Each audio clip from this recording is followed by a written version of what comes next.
Hey everyone, how's it going? Welcome back to the Tips and Tricks series.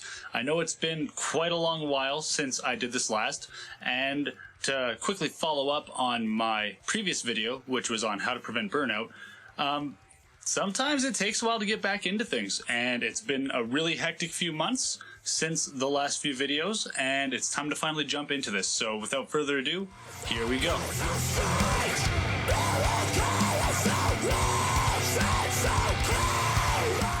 Alright, so for this week I want to focus on the importance of contingency plans. Now, if you're wondering, what situations could this really be for? Well, first and foremost, this is going to affect either shows or practices or anything else that you may even have possibly coming up that you as a band have planned. Maybe a photo shoot, maybe you want to film a video. There's a few things you can maybe be wanting to do that this could affect. Now, what happens if there's someone that comes up with an injury, someone gets hurt, someone gets sick, your vehicle breaks down, gear gets broken or stolen, gear needs to be replaced, like just strings, for instance, or just inadequate gear in general. Someone has to work, and family emergencies. Now, these can affect a variety of things, and they are all equally important and have their own, setbacks that you will have to maybe plan. But these can really affect maybe studio time that you have set up. This can affect shows that you have coming up. This can affect practices. This can affect promo shoots, like we said earlier in the video. All of these things can possibly throw a wrench in what it is you have planned to do. And sometimes you can take a step back and not do anything and just let things kind of blow over. But other times you need to really act fast and do something really quick. And that's when you really got to take a look at the situation. What is the situation at hand? If someone has gotten hurt, if someone's gotten sick, and do you have to do something right now, or do you have to just wait it out and see what happens? Do you need to contact a venue or promoter saying you can't play, or a different avenue? Do you need to reach out to someone and see if they can help you make the show happen? Every time one of these things comes up, there will be something that will need to be addressed and dealt with within the band itself to make things work. Whether, again, that is finding a replacement partner, utilizing practice time differently due to absentee members, having backup gear for these situations, like backup strings, maybe a backup guitar. I know we're not all made of money, but if you do happen to have two guitars that you can put in the same tuning and you're going out to play shows or you're going to practice and you want to make sure that you can do stuff quick and not have to change strings, if, say, you break a string, just quickly do that. Drummers, make sure you have spare heads if you're about to go play some shows, because what happens if you break one? Like, you may be able to get away with asking someone from another band to borrow their gear, which does happen, and some bandmates and band members from your, performing acts for the night might be generous enough to lend you their stuff. But if you can be as prepared as possible, that'll really help negate stress that might happen within your camp when these things happen. Once whatever happens, and you guys have to be put on the spot to think of what to do, and you've put in enough thought to know we have to do something, really assess and plan on how you're going to deal with this. Now, what I think would be very beneficial is to really think about all the different ways these things could affect, and then as a group plan accordingly for what you can. Now, obviously I'm not saying account for people to say drop the band, because that is the last minute extreme that would happen if there's maybe things that are happening within the project that aren't going well amongst members themselves, not musically, but just, people butting heads or whatever. But really plan for, what can you do if a vehicle breaks down? What can you do if you break a string or break a drum head? What can you do if an XLR cable's busted or a patch cable's busted? What can you do if someone's sick and can't make a practice or a gig?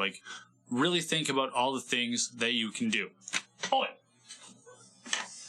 And then once you've kind of mapped out all the different situations that you could possibly have to deal, assess and plan accordingly. Plan for what you can do at practice if a member doesn't make it. Maybe you can work on different songs. Maybe you guys, as whoever's there, can work on tightening up sections or working on parts since they're not all there. Really think of what are the things you can do. Maybe instead of having a full practice, someone pulls up their phone and you work on filming playthrough videos or something. Just something to get something productive down the line done for your project.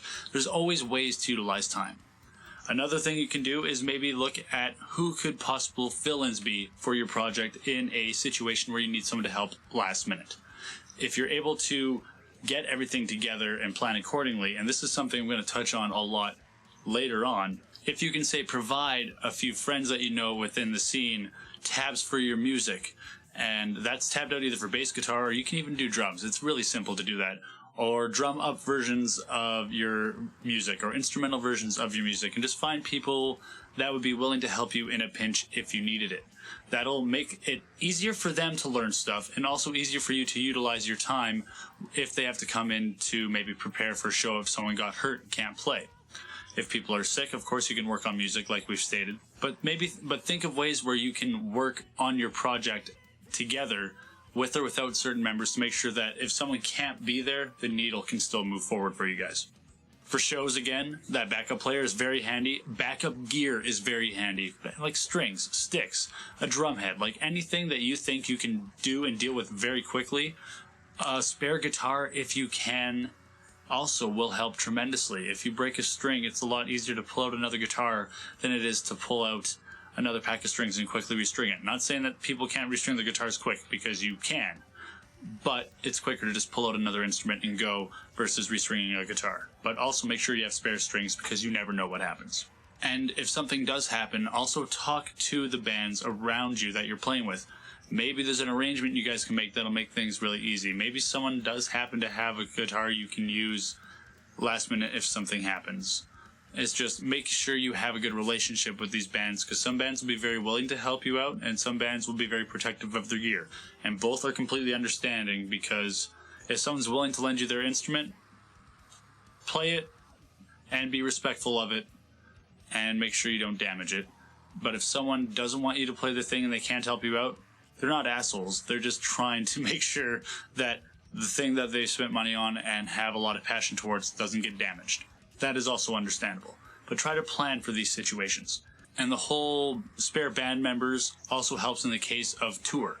Having spare equipment is very, very important for tour, because you might be playing a Sunday, no music shop will be open, and if you have busted strings on your instruments, or busted heads on your drums, or busted cables or anything, you're not going to be able to get what you need the day of unless you borrow from other bands. So if you plan accordingly, pack spares, buy spares, make sure you have them on you for those instances, that's great. If you make sure you've saved enough money to make sure that if something happens to the vehicle, you can get it repaired, that's also great. Like, prepare for every instance that could happen, because if that happens, it'll be a lot easier for you guys as a project to choose the right course of action and not stress out over it, because that's usually where a lot of mistakes happen, and a lot of just energies get heated, people get snippy because stressful things happen, and if they're not kind of planned for accordingly, they can really create something even more stressful out of something that probably has a few ways of fixing it, or at least going around it. Now, it's been a while since I've done these tips and tricks videos. I'm trying to get back into the groove of it all, and I hope you guys found that helpful. I'm going to dive into a few more topics. I might even go back and revisit a few old videos and see if there's a few things I could phrase differently. And we're going to go from there. I don't know if I'm going to get these out every week, but I'm going to try to get enough out so that I have something to provide to you guys to help out however I can. So without further ado, you guys all have a great week. I'll talk to you later. Yes, yes,